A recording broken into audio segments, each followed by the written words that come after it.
Hello dear students, स्वागत है आपका हमारे YouTube channel AR polytechnic channel में।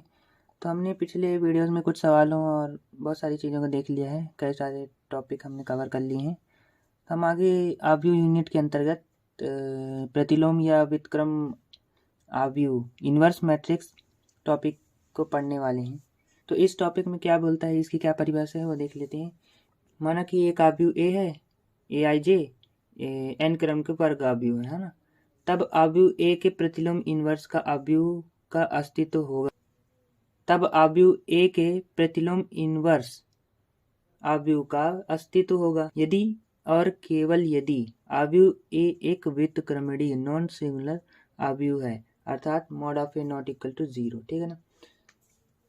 तो इसमें यही बोला है कि एक आव्यूह यदि ए दिया है, कोई भी एन ऑर्डर का एक वर्ग आव्यूह है, तब ए एक प्रतिलोम होगा, यानी कि इन्वर्स मैट्रिक्स होगा यदि और केवल यदि ए एक नॉन सिंगुलर मैट्रिक्स हो, यानी कि व्युत्क्रमणीय आव्यूह हो।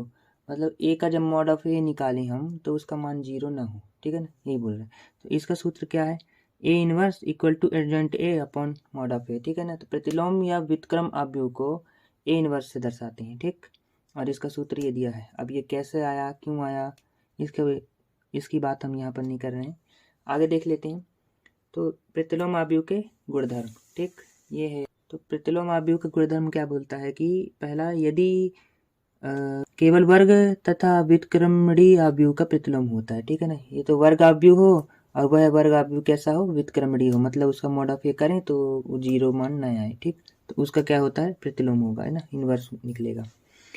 यदि किसी वर्ग आव्यूह का प्रतिलोम अद्वितीय होता है ना, किसी वर्ग आव्यूह का प्रतिलोम अद्वितीय होता है, मतलब कि कोई भी दूसरा प्रतिलोम फिर नहीं बनेगा। ठीक है ना, वो वापस वही वर्ग आव्यूह मिल जाएगा। यदि हम किसी वर्ग आव्यूह ए को जैसे दिया है, ए दिया है, इसका हम इन्वर्स किए, ए इन्वर्स निकला। अब इसका दोबारा हम इन्वर्स कर रहे हैं तो वो हमको ए ही मिल जाएगा। तो इसका कोई दोबारा से इन्वर्स नहीं होगा। ठीक है ना, इन्वर्स मैट्रिक्स दोबारा नहीं बनेगा, वो आगे हमको यहाँ पर दिया हुआ है। ठीक, वही चीज़ है।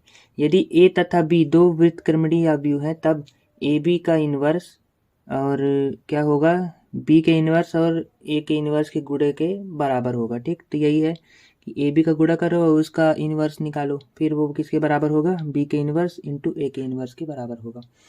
तो ये दोनों बराबर होंगे, ये हो गया। चौथा क्या बोल रहा है कि किसी भी व्युत्क्रमणीय आव्यूह ए के लिए ए इन्वर्स का इन्वर्स बराबर ए होगा। ठीक है ना, जैसा कि मैंने यहाँ बताया कि ए का इन्वर्स किए, ए का आव्यूह दिया है ए, उसका इन्वर्स निकालोगे, फिर इसी का जो आव्यूह नया बनेगा, इसी का इन्वर्स दोबारा किए तो हमको ए ही मिलेगा। ठीक, ये चीज़ है। यदि ए किसी व्युत्क्रमणीय आव्यूह ए का परिवर्त है, तब या तो ए का परिवर्त करके फिर उसका इन्वर्स निकालो, या डायरेक्ट ए इन्वर्स निकाल के उसका परिवर्त कर दो, है ना, यहाँ पर परिवर्त है। ठीक, तो क्या होगा, ए के परिवर्त करके उसका इन्वर्स निकालो तो वो किसके बराबर होगा, ए के इन्वर्स के परिवर्त के बराबर होगा। ठीक है ना, या तो पहले ए का परिवर्त करो इसके बाद इन्वर्स निकालो, या तो ए का इन्वर्स करके फिर परिवर्त निकालो, तो दोनों बराबर होंगे। ठीक, ये यदि ए कोई व्युत्क्रमणीय आव्यूह है तब ए बी बराबर 0 होगा यदि बी का मान 0 है। ठीक, यदि ए वर्ग आव्यूह है और बी एक वर्ग आव्यूह है, तब दोनों का गुणा करेंगे तो वो 0 होगा, व्युत्क्रमणीय आव्यूह है। इसमें ये बोला है कि ए का मान जो है नॉन सिंगुलर होना चाहिए, मतलब ए मॉड ऑफ ए 0 ना हो। लेकिन अगर हमको दो आव्यूह दिया है ए और बी, तो अब बी का मान 0 हो सकता है। ठीक, ये है। तो इस वीडियो में इतना ही, हम आगे मिलेंगे इस टॉपिक के सवालों के साथ। ठीक।